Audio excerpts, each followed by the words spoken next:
everyone. Thank you so much for joining us today.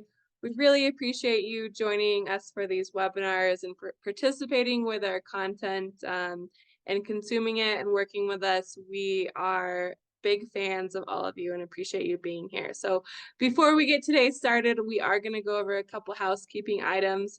First and foremost, we don't have this slide in here, but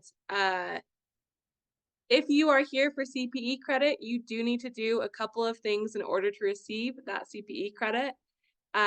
You will need to answer the poll questions as they pop up on your screens. You will also need to fill out the survey at the end of this webinar.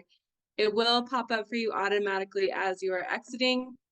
It will also be emailed to you in 24 hours, but you have to do both of those things in order to receive your CPE credit. Our hands are tied with NASBA. A couple other things to take note of here as we're going along. If you have questions as we are going through this webinar, please reach out and ask those questions. You can use the Q&A button in the middle of your screen, and we are going to do our absolute best to address your questions at the end of this webinar or follow up with you via email. Again, use that Q&A button anytime when you have a question. We're going to do our best to address questions at the end of this webinar. We also are going to be sending out today's slides and handouts in the chat feature. They will also be uploaded to Zoom and emailed to you directly in 24 hours. So there are a few ways to get your hands on the slides, and keep your eye out for those and let me know if you have any issues. A couple other things here. We do offer pre-recorded webinars now. They are a paid resource. You can purchase those pre-recorded webinars for CPE directly. You also get them as an add-on bonus in the Salt Vault. And the Salt Vault offers many other benefits. We have a whole host of charts, matrices, and you can check that out on our website. Reach out to me if you have questions about that. I'm happy to give you more information as well.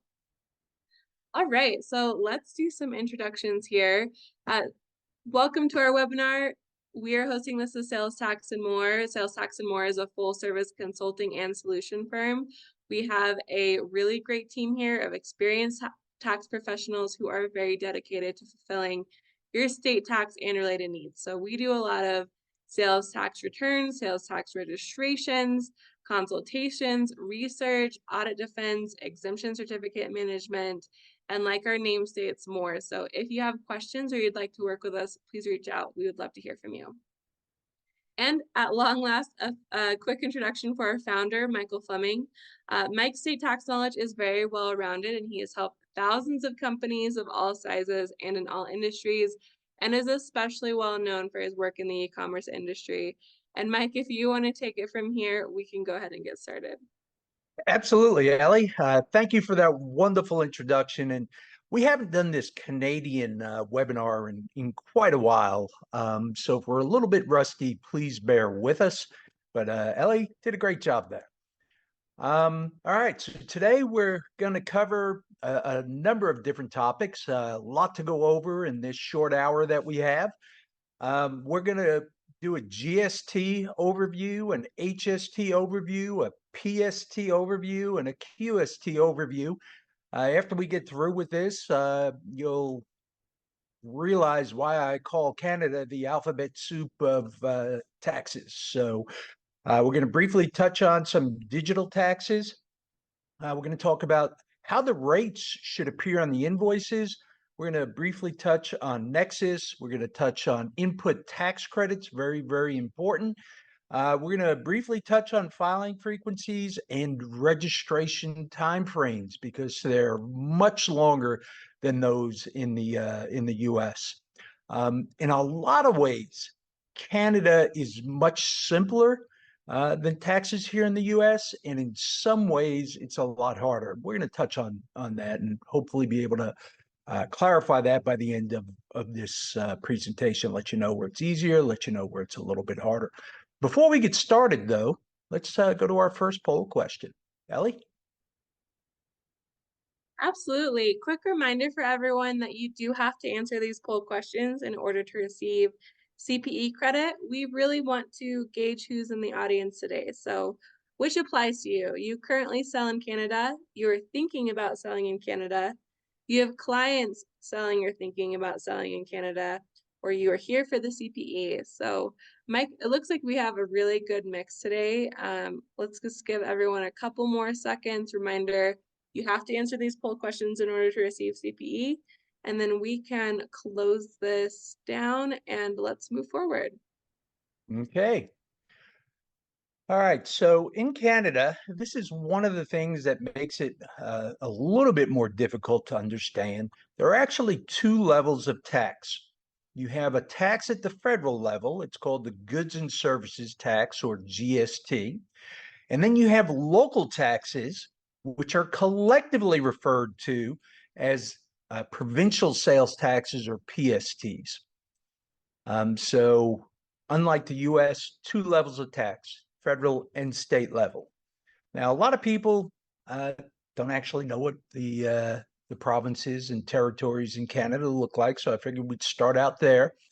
The three on top, I'm colorblind. I can't tell you what colors these are, but the three at the top of the screen there, Yukon, Northwest, and Nunavut, those are territories. There's provinces, and there are 10 of them. They're the ones listed across the bottom. Now, this makes it a little bit easier than the US. There are 10 provinces and 3 territories. So right away, we have less than 50, or 51 if we count DC, and 52 if we count Puerto Rico, but a whole lot less jurisdictions.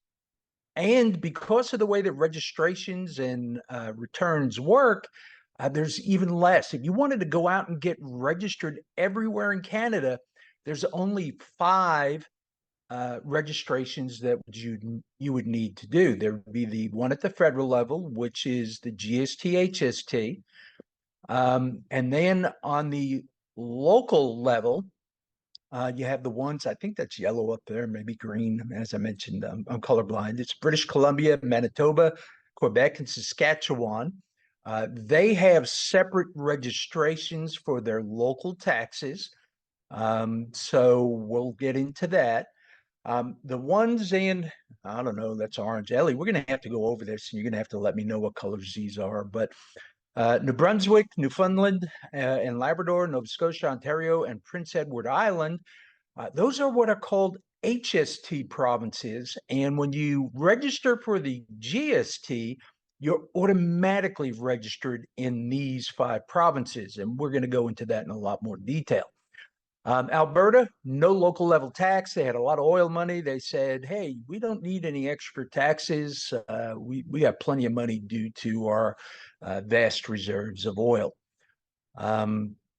So we've got the 10 provinces, and I mentioned we've got 3 territories. Those are the names of the 3 territories. So let's do a quick overview. We're going to get into more detail into the GST later on, but let's start with a quick overview. As I mentioned, it's called the Goods and Services Tax, or GST. It's a value-added tax, which is a form of a VAT. And you hear a lot of people say a VAT tax. That's actually double. The T in VAT stands for tax. So it's not a VAT tax, just a VAT. But the GST is a value-added tax. And tax is collected in every step of the supply chain. There's virtually no exemptions, and virtually everyone pays. I say virtually because there's an exception to every rule. And this is collected everywhere. Once you're registered for the GST, you collect in all 10 provinces and all 3 territories whenever a sale is being made. In general, it's remitted to the Canada Revenue Agency, or CRA, and the rate on the GST is 5%. Now, when we get into the details, you'll see that there's actually 2 different types of GST. That's one of the areas Canada makes things confusing. It's really 2 totally different taxes. Why they call them both GST is beyond me. But we'll get into that in a little bit more detail. First, let's start out with what is a value-added tax. And it's a tax on the amount by which the value of an article has been increased at each stage of its production or distribution. So as we said, in general, everyone pays the tax, very few exemptions. One of the big differences between Canada and the US, there's no resale exemption at the federal level. So for this GST, this value added tax. So that's what we mean by every step of the logistics chain. Um, the way they prevent double taxation is that all sellers get to take a credit for any of the VAT that they pay in the normal course of business. So for the GST and HST, it's called an input tax credit. For the QST, which is also a value-added tax, it's the Quebec sales tax. It's called an input tax refund or ITR. We're going to go into both of those in a little bit more detail. But the way that this basically works is you pay tax on the value of what you're buying. Whatever the sales price is, you're paying tax. And then when you go to sell it, you collect tax on the price that you're selling it for. You take the money that you're selling it for, you subtract out the money that you paid for, and you only submit the net difference to Revenue Canada. So you're paying yourself back. So that's what that input tax credit is. And we're going to go, as I said, into a little bit more detail. As I mentioned, there are two different types of GST. There's a Division 2 GST, and that's the one like the US. That's the GST that's actually on the invoice. That's the one you're going to be collecting from your customers, or your clients are going to be collecting it from their customers. And then there's Division 3 GST, and this is paid when you're clearing customs. Generally, whoever's doing your logistics, whoever's taking it into Canada for you, they're paying it on your behalf, and you're going to see it on your invoice from that company. So this is sometimes referred to as a cross-border tax or an import tax. I wish they just called it that. It just confuses the issue when they're calling it GST. So this makes it a little bit more confusing than the US also. Local level taxes, let's touch on these. Alberta and the territories, we talked about Alberta and all of their oil money, and the territories, they don't have local level taxes. So all you would charge in those jurisdictions is the 5% GST. In British Columbia, they have a provincial sales tax. They actually call it the provincial sales tax, or PST. And it's actually a sales tax. It's not a value-added tax, so it has a whole different set of rules than the GST and value-added tax. There actually are exemptions in British Columbia, including sale for resale. Manitoba also has a provincial sales tax, but they don't call it that. If you mention provincial sales tax to Manitoba, they'll say, no, we have a retail sales tax, or RST. It also is an actual sales tax. So when we're referring to the group of taxes, we refer to them as provincial sales taxes. But in Manitoba, we actually refer to it as the retail sales tax, or RST. Quebec, you have the Quebec sales tax, and the QST is an actual value-added tax.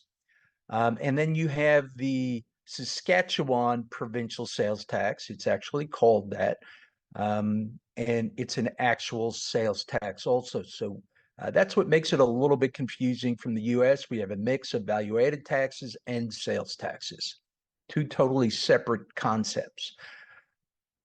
Continuing with the local level sales taxes, the HST, it's called the harmonized sales tax. And these 5 provinces said, you know what? We're going to make life a little bit easier for businesses that are trying to operate in our provinces. So we're going to make the rules the same as the GST. We're going to harmonize with the GST. We're going to let Revenue Canada administer these taxes. We're going to have an automatic registration when you register for the GST. So that's what makes this a little bit easier here. So you still just file one return. And it's a real easy return. The GST return is one of the easiest returns at all. You don't have to break any of these sales out. You just tell them what the totals are. So let's go a little bit deeper into this. It's got the same rules for the most part as the GST. It's only collected in the 5 provinces. Now, on most invoices in most of the provinces, you're going to list the GST rate separately from the local rate. That's not the case in these 5 provinces. In these 5 provinces, you're going to combine the GST with the HST. You're going to add them together and then show it as one rate on the invoice and refer to it as the HST. So, for example, in Ontario, the local rate is 8%. The GST is 5%. So you're going to add those two together.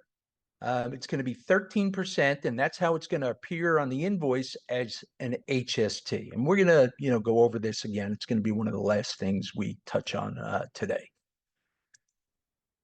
So the QST, the Quebec sales tax, for the most part, it's the same as the GST, HST. They've got the same, for the most part, rules. Some of the terms are going to be a little bit different. For example, we mentioned earlier, instead of an input tax credit, you've got an input tax refunds, but it works the same way.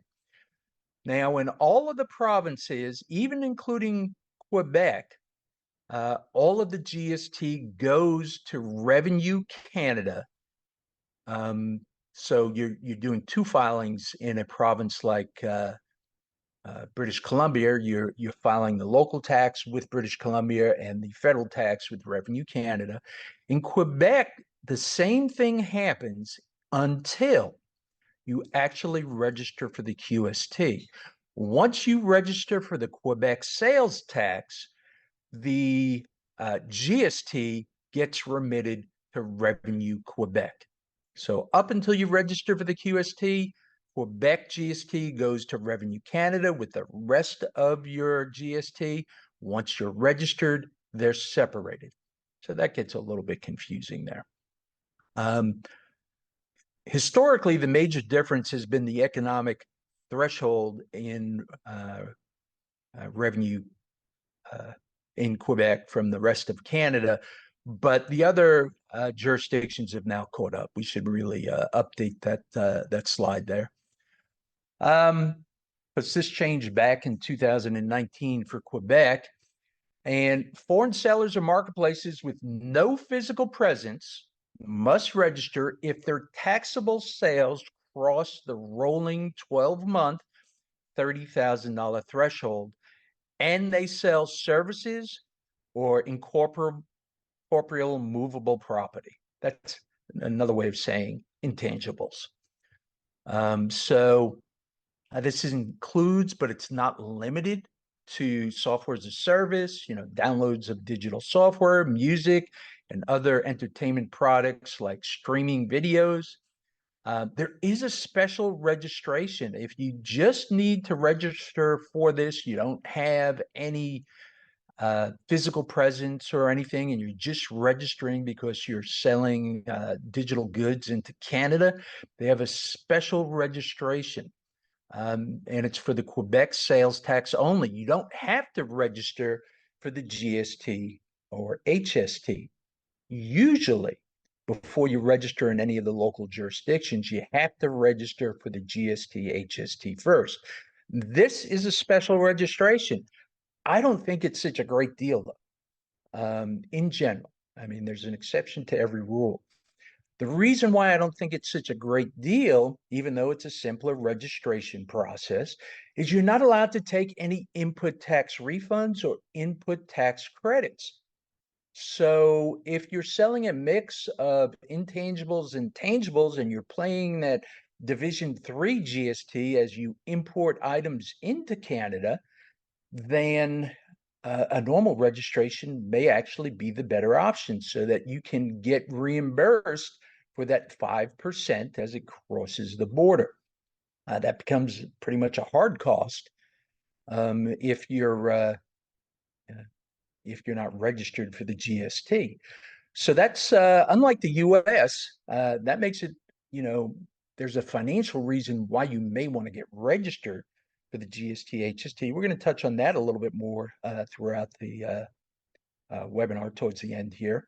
But a normal registration for the QST, which would require the GST, HST registration, may be the better way to go for you if you're selling a mix of digital products as well as tangible products into Quebec.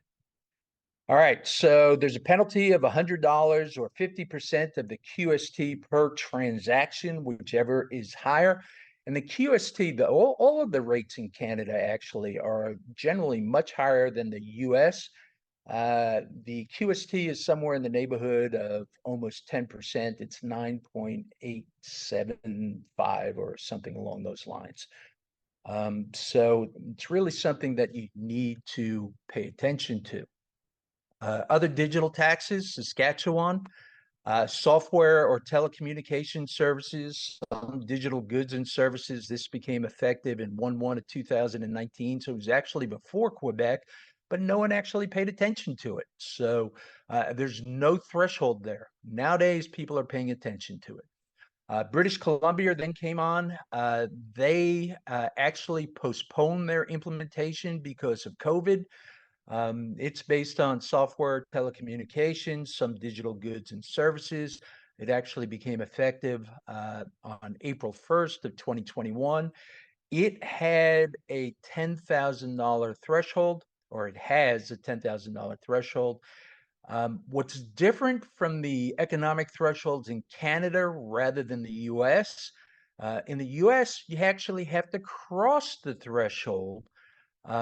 In Canada, it's have had or are expected to have greater than $10,000. So if you anticipate crossing the $10,000 threshold, then you need to get registered. So a lot different than the US, where you actually have to cross the threshold before they can require you to get registered. All right, so the GST, HST, again, digital products and all services, that became effective on July 1st of 2021. The threshold here is $30,000, and you can exceed or are expected to exceed it in a 12-month period. So just like British Columbia, you know, if you're expected to exceed it, then you should be getting registered. There is a simplified registration, just like Quebec, but also like Quebec, the input tax credits are not allowed for the simplified registration. So again, it may be better to register for the normal GST, HST. Now, when we talk about that $30,000, a lot of people say, Mike, well, my sales into Canada are less than $30,000, so I don't got to worry about anything in Canada. That is not actually true. There is a small seller exemption in Canada, and it's usually for businesses in Canada. If your sales are less than $30,000 a year, you don't have to worry about registering for the GST. However, the language in that says worldwide sales. So if your worldwide sales are less than $30,000, you don't need to worry about the GST. However, if you're in the US and you're selling into Canada, you probably have more than $30,000 of sales in the US. Otherwise, why would you start selling into Canada? Most people want to conquer the US before taking on additional taxing jurisdictions. So that's something that just doesn't work. A lot of people throw that to me. Well, I got a small seller exemption. It doesn't apply to most. I can't think of a situation where it would apply if you're selling from outside of Canada into Canada. And Ellie, let's go to the next polling question. Absolutely. It's a little bit of a quiz for everyone here. So there are 10 provinces and 3 territories in Canada. How many registrations are there? And quick reminder for everyone, you do have to answer our poll questions in order to receive CPE credit. Mike? pretty mixed answers across the board. Do you want to review this one and and then give everyone a few more seconds while you're reviewing? Yeah, absolutely. There are 5 registrations. If you wanted to get registered in all 13 provinces, the max number of registrations you can do is 5. You've got the federal level registration, which is the GST, and that covers all 13 jurisdictions. You have the provinces of Manitoba, Saskatchewan, British Columbia, and Quebec. Those are the other 4 registrations on the local level that have separate taxes. Alberta and the territories don't have any local taxes, so there's no registration to do there. And then we have the 5 provinces, the HST provinces, which you're automatically registered when you register for the GST. So it's an actual GST HST registration, and that's all one registration. So the 1 federal registration and then the 4 local registrations for a max of 5 registrations. All right, so let's move on to Division 2 GST. This is the GST that appears on an invoice. So one of the biggest questions we get is, when do I need to collect the Division 2 GST? So the answers are when you're carrying on business in Canada. And Canada does not use the word nexus. They say carrying on business. So number 1, when you're deemed to be carrying on business in Canada, and we're going to go into that in greater detail, when the place of supply is in Canada, and this is important, uh, when the transaction is not exempt and a marketplace is actually not collecting. So these are the answers to when do you need to be collecting the tax. So let's talk about carrying on business first. And it's really the equivalent of nexus. They just don't use that word. Unlike the US, I mean, in a lot of states, they list out, a list of activities. And if, in theory, if you have just one of these activities, then you have nexus in that state. Not so much in Canada. It's not exactly black and white. And as a matter of fact, it can be different per industry. You could have the same exact fact pattern, but in one industry, it may be deemed to be carrying on business and not so much in the other. So there are a list of 12 factors, um, and you've got to analyze that list of 12 factors. And Revenue Canada says not any one factor is generally enough to be deemed to be carrying on business. Generally, by the time I get to 3 factors, I say, okay, that's enough. Sometimes it's 4, but these are the types of factors when you look at them, and that's going to be the next slide. If you have one, you probably have more than one. But if you just have one, good chance that you're not carrying on business. So here are the 12 factors. The place of delivery. If the place of delivery is going to be in Canada, that's one of the 12 factors. The place of payment. If you have a merchant account in Canada and you're accepting credit cards through it, the payment is being made in Canada.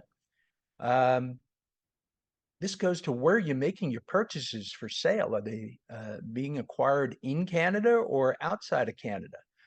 The location of assets or an inventory of goods. If you've got your inventory of goods at Amazon, then that is generally going to be deemed that you have because the place of payments in Canada, the place of deliveries in Canada. So you've got multiple factors if you're working with Amazon, including inventory there. The place where the non-resident's name and business are listed in the directory, the place where services performed, the place where business contracts are made, and the place from which transactions are solicited. This one's a little bit of a trick here. If you have a website and it's in Canada, they're going to say, okay, it's actually being solicited in inside of Canada. If you're directing calls into Canada, that's going to, even if the calls are being made from outside of Canada, that is often going to be that they are solicited inside of Canada. So um, as you start getting into the nitty gritty of these 12 factors, you start finding out that, oh, it's actually pretty easy to start stacking these up and getting on top of each other. And once you have three, as I mentioned, probably going to be deemed to be carrying on business. In some instances, maybe you need four, but I generally take the conservative route and use three as a number when I'm doing the equivalent of a Nexus study in Canada. All right, so what determines the place of supply? The contract or the agreement, the language in it, the date in it. So these are important things. Unlike the US, language and dates and contracts and agreements, very important thing. Shipping terms, unlike the US, shipping terms are going to be very important in Canada. Um, the importer of record, not really material anymore. It's where the title and risk of loss pass. That's the new or the most recent way that Canada is looking at this. I mean, it used to be a little bit of an emphasis on the importer of record, not so much anymore. Now it's where the title and risk of loss pass. And that comes into play with the shipping terms. I mean, the Revenue Canada is going to look at the shipping terms to see where the title and risk of loss pass. So here's a common mistake. There's in the rules and regs of Canada, section 144, it says the purposes for this part, a supply of goods that have been imported in compliance with the Customs Act or any other act of parliament that prohibits controls, yada, yada, yada, yada. What this means is that if you import something into Canada before um, the contract is signed, then uh, the the, uh, the place of supply is outside of Canada. That's all of that means. Now, the reason why this is a common mistake is agreement of supply 133 for the purpose of this part, where the entering into the agreement shall be deemed to be a supply of the property or service made at the time the agreement is entered into. So the date on the agreement, if that is signed prior to the goods being shipped into Canada, and so many people tell us, well, according to Section 144, I don't need to be registered. Well, that's not true because you have a signed agreement. Most companies I know don't want to ship something into Canada until they have a signed agreement. So that's a pretty common mistake here. All right, so we've said, that there are not very many exemptions. Well, here are a couple. There are exceptions to every rule. Most health services, most educational services, most financial services, the long-term rental of homes, and tolls are what are called exempt supplies. Now, it means you don't charge any GST. And if you're selling these services, you're not allowed to take any input tax credits on when you're offering exempt supplies. So this is going to be very important. This is where it gets a little bit confusing here because you've got exempt supplies, but you also have zero rate supplies. The difference is you need to charge the GST on a zero rated supply, but the GST has a rate of 0%. And because you are charging the GST, input tax credits are allowed. So here are some of the items that have zero rated supplies: basic groceries, agricultural products, prescription drugs, and medical devices. They all have a rate of 0%. So something being an exempt and something have a rate of 0%, two entirely different concepts, and it's an important distinction. Gets a little bit confusing. All right, so exemptions and rebates. We said they're really aren't very many. Most of them have to do with indigenous people. One of the big ones, especially in the Ontario area, is First Nations. So some provinces have a limited number of other exemptions. Very few, though. Most of them have to do with indigenous people, and you still have to document those. I mean, if it's for a tribe, then there's one form that needs to be filled out. If it's for an individual, they have to prove that they're on a reservation, and a number of hoops to jump through there. This is something that's different than the US. They have point of sale rebates. So for children's clothing and books, you have to charge the GST, but you immediately give it back to them at the time of the transaction. I mean, it's really just a bookkeeping exercise. I don't know why they do it. It would just be easier to make it a zero rated supply, charge them 0%. But this, unfortunately, is one of the things I don't understand about Canada. But they have point of sale rebates, and that's how people buy these with no tax. And you have to, in some instances, prove that you're eligible for that. In some of the provinces, it's based upon the size of the clothing or the age group that it's supposed to fit. All right, so a lot of people that sell into Canada, a lot of your clients, a lot of you may be utilizing Amazon. So Amazon does things a couple of different ways. In Saskatchewan, they began collecting and remitting on their sellers, the third-party sellers' behalf on July 1st of 2021. They don't give you an option. They are going to collect it. You're not allowed to collect it on the Amazon sales. If you have sales outside of Amazon, you're still required to do that. The sales from Amazon itself will often create the obligation to collect in your other channels. Now, the GST HST, Amazon also began collecting on July 1st, but only for non-registered sellers. So in the US, people say, oh, I want Amazon to be collecting my tax. For a long time, they wanted Amazon to collect the tax. Now that opens up a whole nother can of worms, but that's a whole nother webinar. But in general, it's a good thing in the US.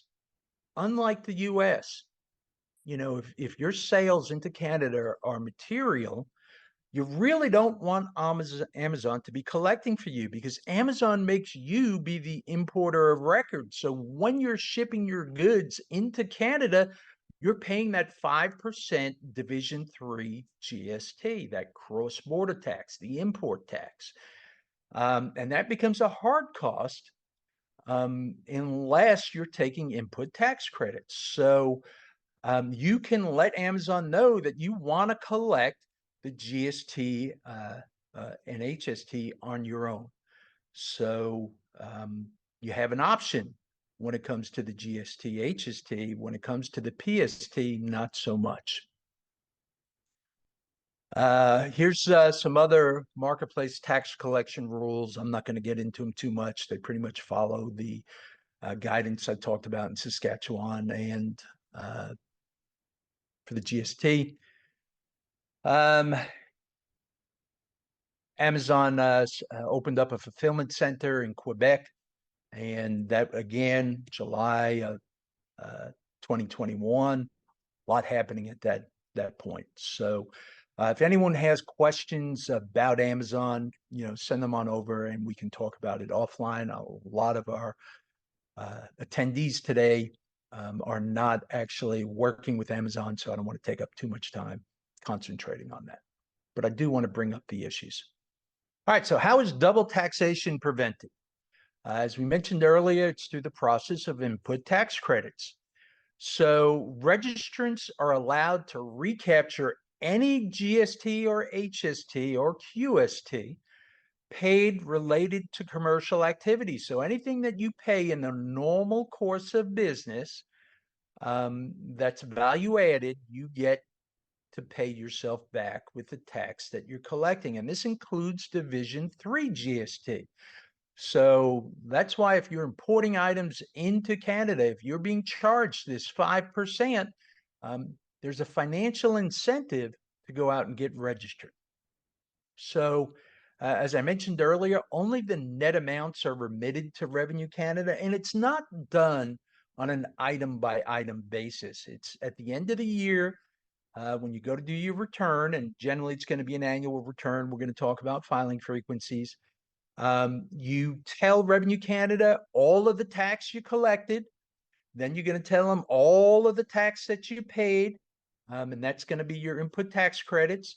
You're going to subtract one from the other, and the net amount is what gets remitted to Revenue Canada. You paid yourself back with the other tax you collected, and it's not an item by item. It's the totals at the end of the year, or if you're actually filing, have a quarterly filing or a monthly filing, it's done at that point. It's the same exact process for Quebec, but the name is different. So they're input tax refunds or ITRs rather than input tax credits or ITCs.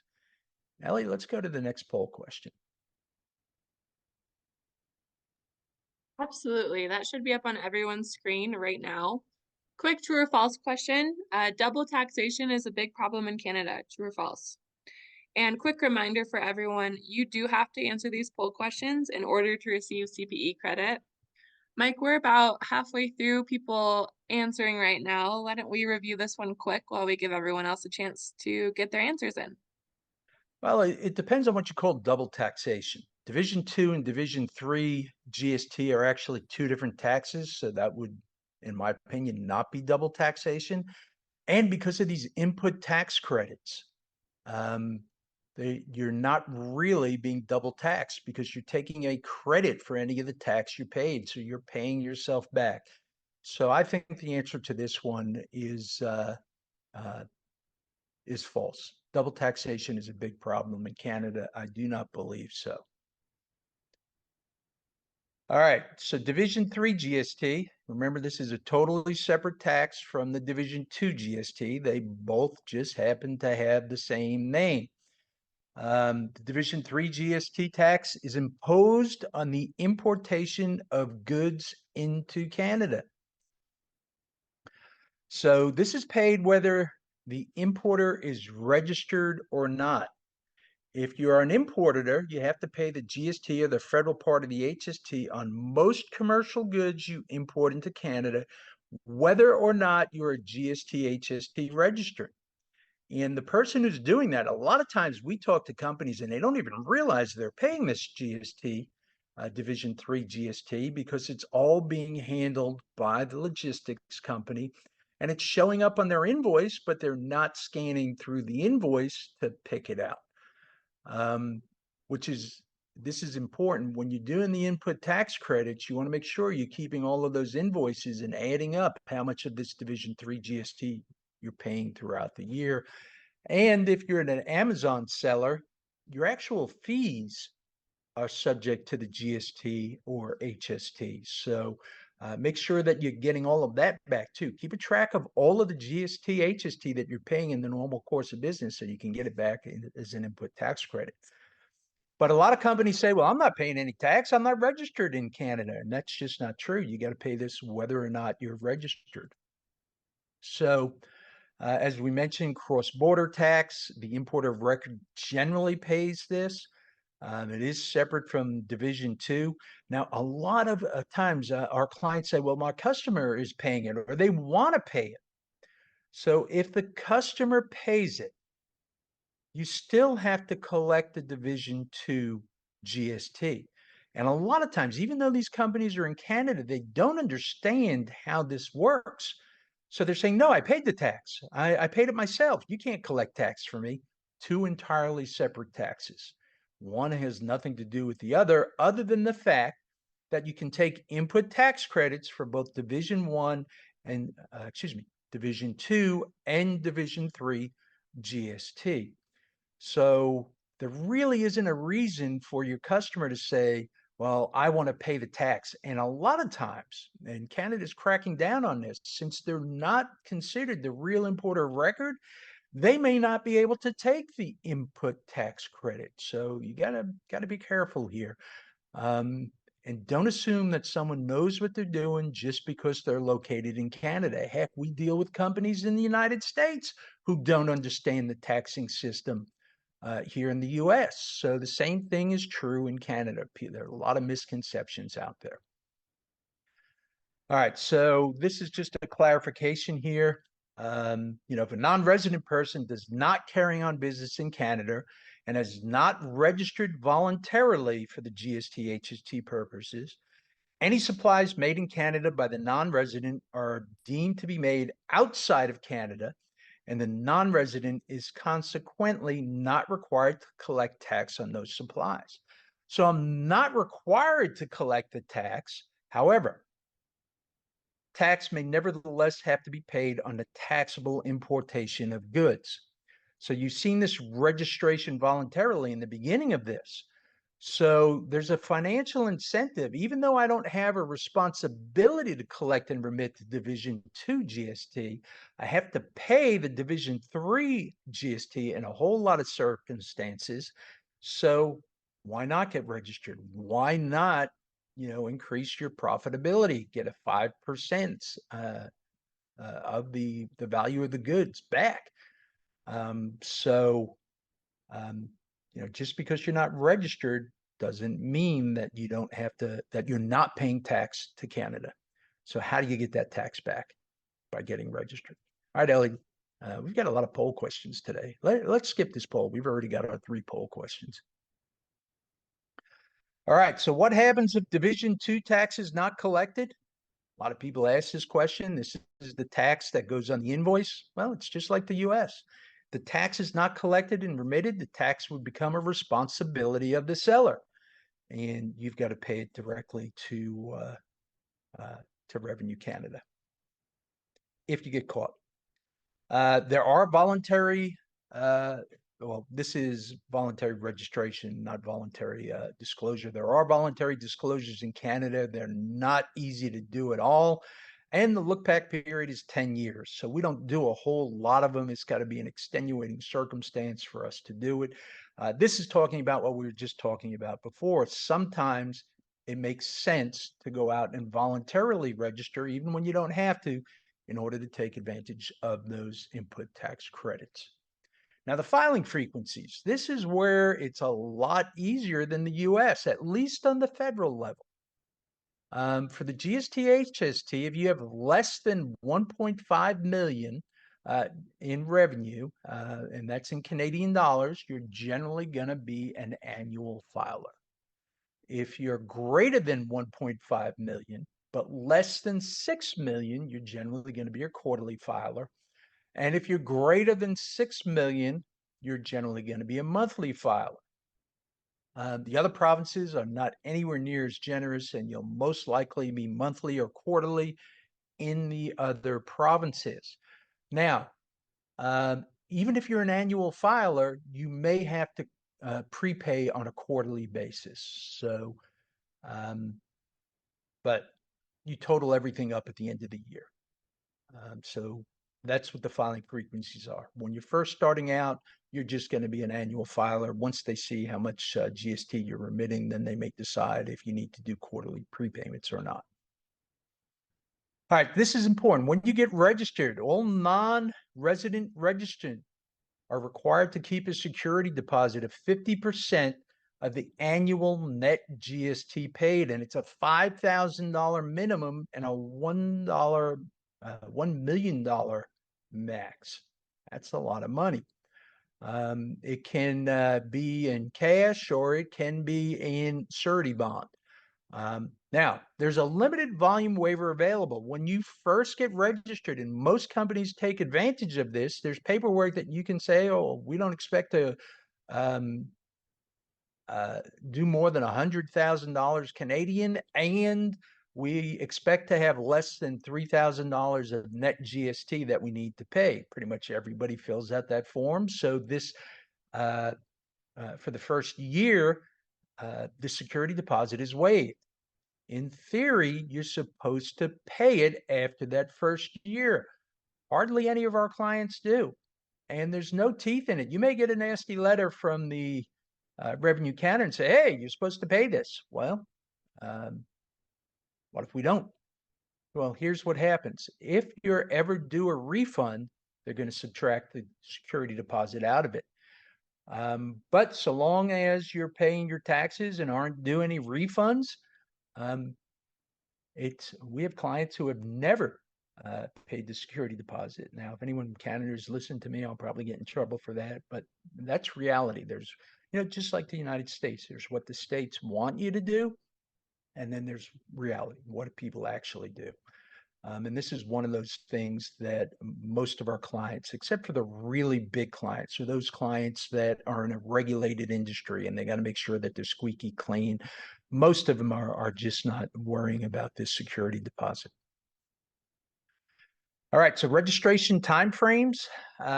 Foreign sellers generally don't have a social insurance number. The social insurance number is the equivalent of a social security number. So generally, the GSTHS registrations cannot be filed online. They have to be remitted manually. They have 3 offices now, and it's based upon your geographic location. Offices are generally backed up. Registrations can take as long as 4 or more months. You don't want to wait for an approval to start collecting tax because, say it takes 7 months to get registered and you've been shipping into Canada all this time. If you're not collecting the tax, Revenue Canada, right before they issue the approval, is going to say, well, have you been collecting tax? And unlike the US, if you say no, that's a bad thing. They're going to say, well, I can only backdate your approval 30 days. Even though you applied 7 months ago, we can only backdate it 30 days. So if you answer yes, you say, yes, we've been collecting tax, they're going to say, okay, send me a couple of invoices, and they'll backdate it to the date of those invoices. So you want to start collecting the tax as soon as possible. You may get some pushback from some of your customers. They may want a copy of your GST number. You just need to let them know we're in the process of being registered. As soon as we get it, we'll forward it to you. The provincial registrations are much quicker. Once you have a Canadian business number or BN, it's a 9-digit number. It's the same as pretty much a US FEIN number. It's how Canada tracks companies. Once you have that, the other provinces go very quickly. It's the GST, HST, and QST that are the ones that are the most backed up. Canadian business number, we just spoke about that. All right, so let's talk about the invoice requirements. We talked a little bit earlier about HST provinces. So in the HST provinces, you're going to add the federal and local rates together. And Ontario is an 8% rate. The other 4 provinces have a 10% rate. So you're either going to show 13% or 15% on the invoice, and you're going to call it HST. All the other provinces, even Quebec, you're going to state the GST separately from the local level tax. So we've got a chart here, and this is up on our website, in the free portion of our website. And Canada, they very rarely ever change their rates. They do, but it's very infrequently. So let's look at a couple examples here. Let's look at Alberta. In Alberta, there's the goods and services tax. It's 5%. So there is no local tax. So it appears on the invoice as 5% GST. That's how it would show up on the invoice. Now in British Columbia, again, we have the 5%.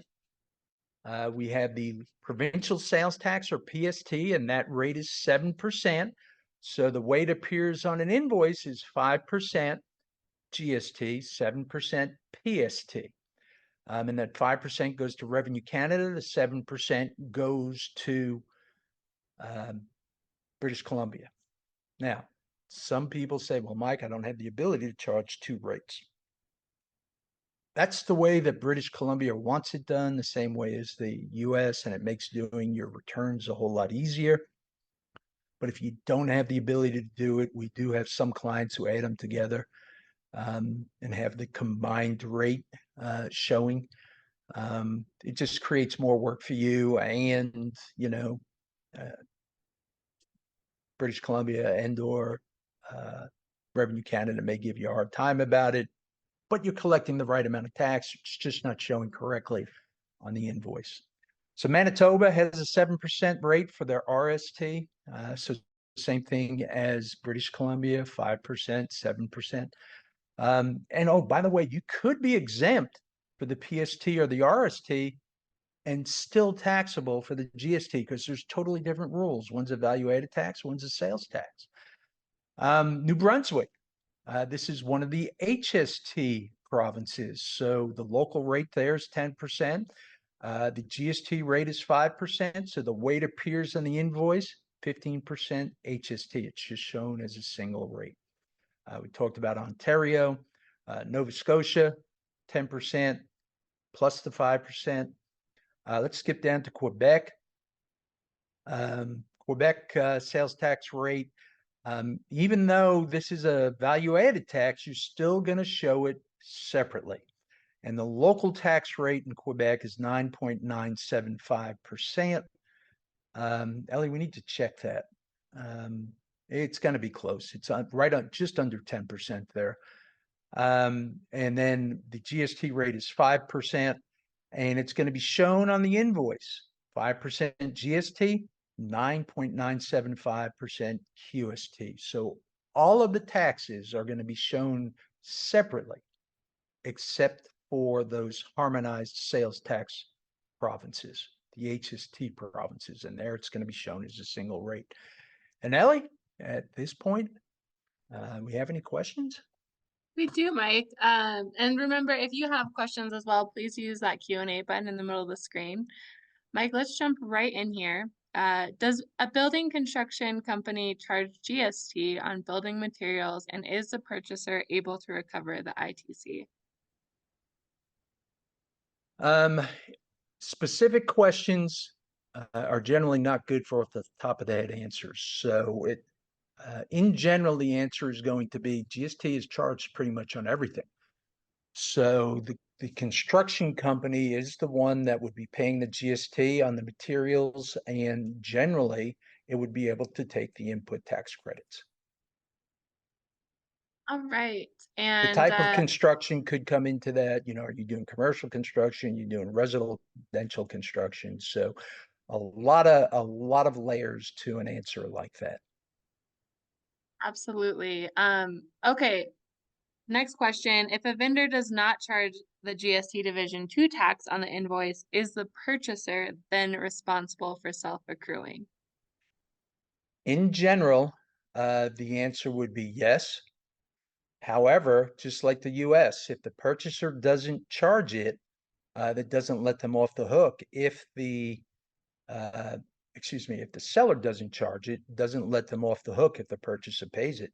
Revenue Canada can pursue both people. Now you would have to go back and talk to your customer and see if they did pay it, or you'd have to go back to the vendor and see if they paid it. It gets into who's allowed to take the input tax credits or not. All right. And this question, good time to take a reminder for everyone. Great webinar. Are you going to share the slides of this webinar later? Thank you. Yes. So the webinar slides, you can find a link in our chat. They're uploaded to Zoom and they will be emailed to you in 24 hours. So there should be a few ways, but if you still have any trouble, please reach out to me. I am more than happy to get you the slides. Also, good time for a quick reminder, if you are here for CPE credit, you do have to fill out that survey that will pop up for you automatically when you are exiting. Anything else you want to add in here, Mike? Thank you for bearing with us. As we said, this is a webinar we haven't done in a while, so we're a little bit rusty, but I hope that it went over well for you and that you were able to pick something up, and that we hope that you join us on future webinars. Thank you, everyone. Bye-bye.